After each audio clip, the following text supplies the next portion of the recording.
Wrestling has more than one royal family.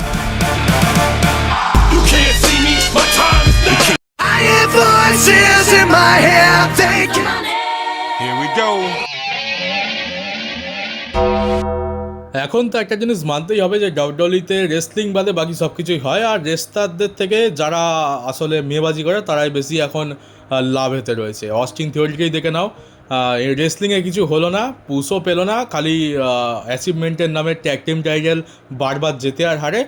কিন্তু সব থেকে বড় টাইটেল জিতেছে সে হচ্ছে ম্যাক্সিম ডুপ্রি, অন্যের বউকেই পেয়ে গেল।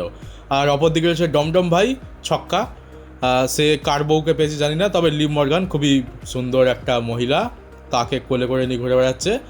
এই হচ্ছে এখন এদের অবস্থা। ভিশন জাজমেন্টে একদম সেম। আমরা আগে ওয়েট করতাম যে রেসলিং হবে, স্টোরি লাইনের টুইস্ট আসবে, টার্ন আসবে, কিন্তু এখন আমরা ওয়েট করবো যে অস্টিন থিওরি আর ম্যাক্সিম ডুপ্রি কখন সিন শুরু করবে, ডমডম ভাই আর লিভ মর্গান কখন আমাদেরকে সোয়াগরাত দেখাবে। এই জিনিসগুলো আগেকার যুগের ডাব্লিউডব্লিউইতে ছিল না এমনটা নয়, আমরা অ্যাটিটিউড এরা তো দেখেছি ভাই, ট্রিস স্ট্র্যাটাস আর লিটা ভাই কী জিনিস ছিল, আমি তো তখন দেখিনি, কিন্তু ইউটিউবে দেখাতেই পাগল হয়ে গেছি। তো হ্যাঁ তখনও ছিল, কিন্তু তখন অ্যাটিটিউডেরাতে অ্যাকচুয়ালি বাকি কাজগুলো তো ভালো করে হতো, মানে Rock, Stone Cold Steve Austin, John Cena, Kurt Angle, Brock Lesnar, Randy Orton, আরও না জানি কত কে ছিল, মনেও পড়ছে না, আন্ডারটেকার ছিল, ডিমন কেন ছিল, এরাও তো আসল কাজগুলো করে দিত। রেসলিং, স্টোরি লাইন, বড় বড় রাইভালরি যেগুলো আমাদের আজও মনে আছে। কিন্তু এখনকার যুগে সেই সব কিছু নেই, সে এখন খালি কী করছে যে সত্যি আমি এবারে মানে এটা সিম্পদের শোই হয়ে গেল। এখন আমরা কি দেখবো, রয়্যাল এপিসোড আমাদের দেখতে ইচ্ছা করে না, রোমাঞ্চেন্স থাকলে তাও কিছু লোক দেখে নেয়, এখন তো দেখছি সেটাও দেখছে না, স্ম্যাকডাউন তো কেউ দেখেই না। যত ফিমেল রেসলার রয়েছে যাদেরকে দেখে অ্যাকচুয়ালি অনলি ফ্যান্সের মডেল মনে হয়, তাদেরকে বেশি করে মেন রস্টারে পাঠানো হচ্ছে, বেশিরভাগ ম্যাচ আমরা ফিমেল ডিভিশন থেকে দেখতে পাচ্ছি। আর মাঝে মধ্যে এই ডমডম ভাই অস্টিন থিওরির মতো কিছু একটা অ্যাঙ্গেল দেখিয়ে দেওয়া হচ্ছে, মানে ডাব্লিউডব্লিউই এখন এক্সপেক্ট করছে যে রয়্যাল এপিসোড বা স্ম্যাকডাউনগুলোকেও এখন সিম্প দিয়ে চালাবো, কখন মানে অস্টিন থিওরি ম্যাক্সিম ডুপ্রিকে কিস করছে কিংবা ডমডম ভাই লিভ মর্গানকে নিয়ে খাট ভেঙে ফেলছে। তো এইগুলো দেখার জন্য কি এখন ভোরবেলা উঠে সবাই ডাব্লিউডব্লিউই দেখবে? টাকলা কি এটা এক্সপেক্ট করে বসে আছে? আমাদের যদি দেখতেই হয় এত ওপর দিক কেন দেখবো? আমরা এক্স হ্যামস্টার, পয়েন্ট হাব, আরও না জানি কত সাইট রয়েছে, সেগুলোতে গিয়ে দেখে নেবো একদম ফুল এইচডিতে। জাজমেন্টেও এই চক্করে বরবাদ হয়েছে, এবার ভিশনটাও যাবে।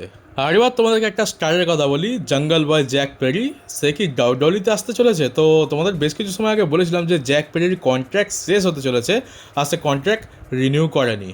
আর এখনও এতদিন হয়ে গেছে, এখনও ডেভ ম্যারিজারের তরফ থেকে নিউজ এসছে যে জ্যাক পেরির কন্ট্র্যাক্ট আর কিছুদিন পরেই শেষ হয়ে যাবে, কিন্তু এখনও সে কন্ট্র্যাক্ট রিনিউ করেনি। আর সেই জন্যই সম্ভবত আমরা জ্যাক পেরিকে আর AEW টেপিংসে দেখতে পাচ্ছি না। টনি খান ভাবছে এ তো কন্ট্র্যাক্ট রিনিউ করেনি, একে আমি দেখিয়েই বা কী করবো, ওই জন্যই মনে হয় ন্যাশনাল টাইটেলটা মার্ক ডেভিসকে দিয়ে দেওয়া হয়েছে। এবার যদি কন্ট্র্যাক্ট সাইন করে নেয় তখন আবার জ্যাক পেরিকে AEW শোতে দেখানো হবে। এবার অনেক সময় সুপারস্টাররা টাকা বাড়ানোর জন্য একেবারে শেষ পর্যন্ত ওয়েট করে যে দেখি আমি চলে যাওয়ার অ্যাক্টিং করি, যদি টাকা বাড়িয়ে দেয় তো। কিন্তু অনেক সময় দেখতে পাই যে টাকা বাড়ায় না, আর সুপারস্টাররা বাধ্য হয়ে অনেক সময় সাইন করে নেয়, আবার অনেকে ছেড়ে চলেও যায়। এবার জ্যাক পেরির কথা কী হবে সেটা আমি জানি না। জ্যাক পেরি যদি সত্যি AEW ছেড়ে দেয়, সে ডাব্লিউডব্লিউইতে আসবে। ডাব্লিউডব্লিউইতে যদি আসে, এখানে তো সিএম পাঙ্ক রয়েছে, সিএম পাঙ্কে অ্যাকচুয়ালি সিএম পাঙ্ক AEW ছাড়লো কেন? ব্যাক স্টেজেতে এই জ্যাক পেরির সাথে সিএম পাঙ্কের মারামারি হয়েছিল, যার ফলে অনেক বড় কন্ট্রোভার্সি হয়, আর তারপর টনি খান সিএম পাঙ্ককে বের করে দেয়। আর সেই জ্যাক পেরি যদি AEWর কন্ট্রাক্ট রিনিউ না করে, বলে যে না আমার টাকা কম পড়ছে, আমি বেশি টাকা চাই, তো ডাব্লিউডব্লিউ আমাকে বেশি টাকা দেবে, আমি ডাব্লিউডব্লিউতে যাবো। তো যদি ডাব্লিউডব্লিউতে চলে আসে তাহলে কী হবে? এক তো তার এত বড় শত্রু সিএম পাঙ্ক রয়েছে, তবে এখন শত্রুতা ম্যাটার করে না, টাকাটাই মেন। আমরা দেখতে পাচ্ছি টাকলা সিএম পাঙ্ক কত ভালোভাবে একসাথে মিলেমিশে হেসে গেলে কাজ করছে, তো সেটা অতটা বড় ব্যাপার নয়। জ্যাক পেরি যদি আসে, ও বন্ধুত্ব হয়ে যাবে, নকল বন্ধুত্ব ঠিকই, কিন্তু বন্ধুত্ব হয়ে যাবে।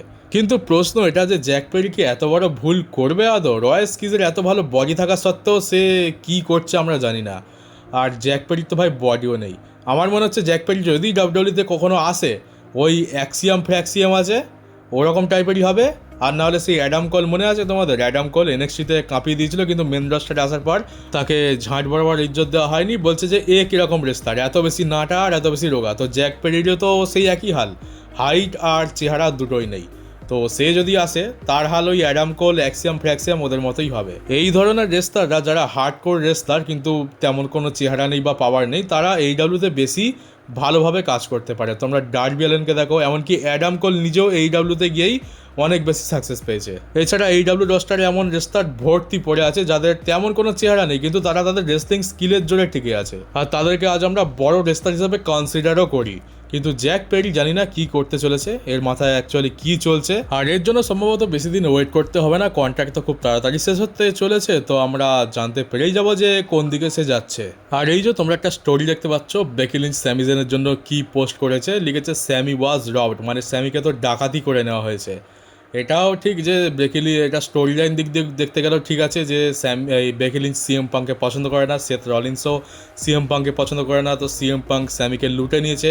আবার অপরদিকে দেখতে গেলে কোম্পানির পলিটিক্সের জন্য অ্যাকচুয়ালি স্যামিজেনকে ডাকাতি করে নেওয়া হয়েছে, সেটাও ঠিক।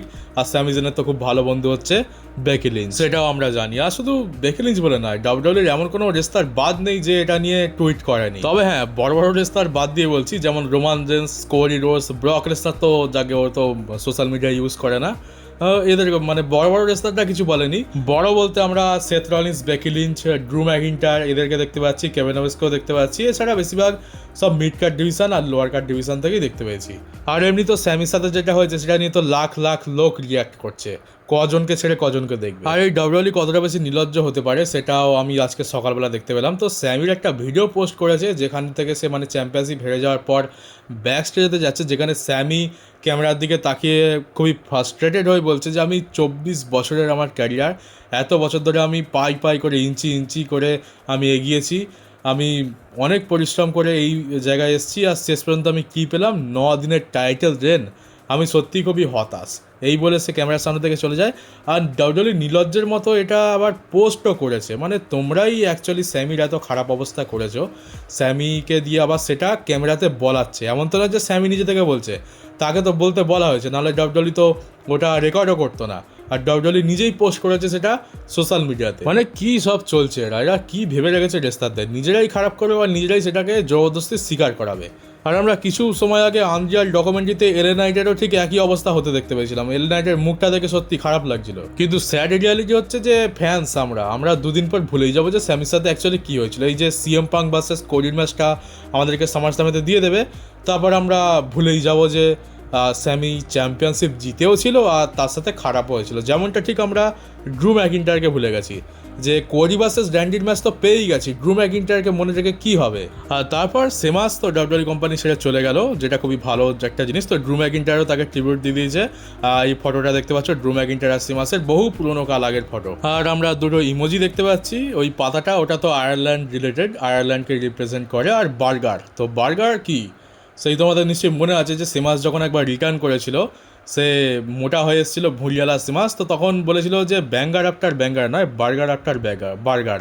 তো সেটাকেই এখানে ড্রু ম্যাকিন্টায়ার দেখাতে চেয়েছে। আর কোথাও না কোথাও ড্রু ম্যাকিন্টায়ারও বেশ খুশি, বুঝতেই পারছি দেখে, যে ড্রু ম্যাকিন্টায়ারও ভাবছে যে যাকে সেমাস একটা ভালো ডিসিশন নিয়েছে। আর এবার সেমাসের এইডাব্লিউতে যাওয়ার কথা বলি, তো এইডাব্লিউ সোর্স কনফার্ম করেছে যে সেমাস যে ডাব্লিউডাব্লিউ কোম্পানি ছাড়তে চলেছে সেটা এইডাব্লিউ কোম্পানি জানতোই না। মানে আমরা ভাবছিলাম যে আগে থেকেই হয়তো কন্ট্রাক্ট হয়ে গেছে, কিন্তু না, কন্ট্রাক্ট হয়নি।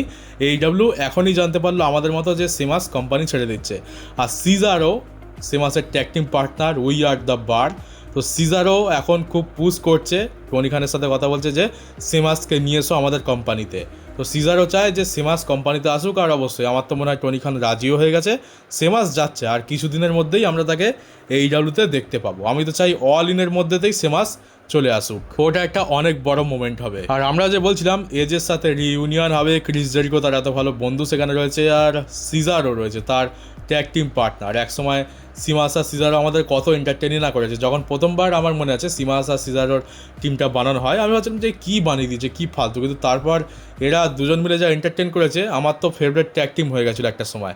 তারপরে ট্যাগ টিম সব ভেঙে যায়, আর মনে হচ্ছে ফাইনালি এত বছর পর গিয়ে সেমাস আর সিজারও আবার রিইউনাইট হতে চলেছে। আর মেবি হয়তো দেখতে পাবো যে এরা একে অপরের এগেনস্টেই প্রথমে চলে এসছে, যেমনটা আমরা এজ আর ক্রিস্টিয়ানকে দেখতে পেয়েছি। কারণ ডেথ রেডারের মধ্যে রয়েছে সিজারও, এবার সেমাস এসে ডেথ রেডার জয়েন করবে বলে তো মনে হচ্ছে না, এমনিতেই ডেথ রেডারে এক গাদা মেম্বার হয়ে গেছে, উইল অস্প্রেও রয়েছে। তো হতে পারে যে সেমাস সিজারোর এগেনস্টে এলো, কিংবা হতে পারে যে এসব কিছুই দেখতে পেলাম না, সেমাস একদম ইন্ডিপেন্ডেন্ট রেসলার, যেন নতুন রেসলার এসছি কোম্পানিতে ওরকমভাবে এলো, অন্য কারোর এগেনস্টে, কারণ বড় বড় রেসলার তো ভর্তি পড়ে রয়েছে, আর সেমাসও অবশ্যই টপ কার্ডেই থাকবে। আর একবার AEW-তে চলে যাওয়া মানে পুরনো বন্ধুদের সাথে কোনো না কোনো ম্যাচ, কোনো না কোনো প্রোগ্রাম, কোনো না কোনো জায়গায় গিয়ে ঠিক হয়েই যায়। আর সিজারও খবরটা শোনার পর যেরকম উৎসুক হয়ে উঠে, উৎসাহিত হয়ে উঠেছে, মনে হচ্ছে সে এই মোমেন্টটার জন্যই ওয়েট করছিল। তো চলো, শেষ পর্যন্ত কারোর তো একটা লাভ হলো, আর আমি তো এই জিনিসটা দেখার জন্য জাস্ট আর ওয়েট করতে পারছি না যে সিমাস কবে AEW-তে ডেবিউ করবে, কবে আমরা তাকে দেখতে পাবো। আর তো চলো গাইজ, এই ভিডিওটাকে এখানেই শেষ করছি। যদি নতুন হয়ে থাকো তাহলে চ্যানেলটাকে অবশ্যই সাবস্ক্রাইব করে নোটিফিকেশন বেলটাকে অন করে দিও, আর পারলে ভিডিওটাকে একটু শেয়ারও করে দিও। দেখা হচ্ছে পরবর্তী একটা নিউজ ভিডিওতে।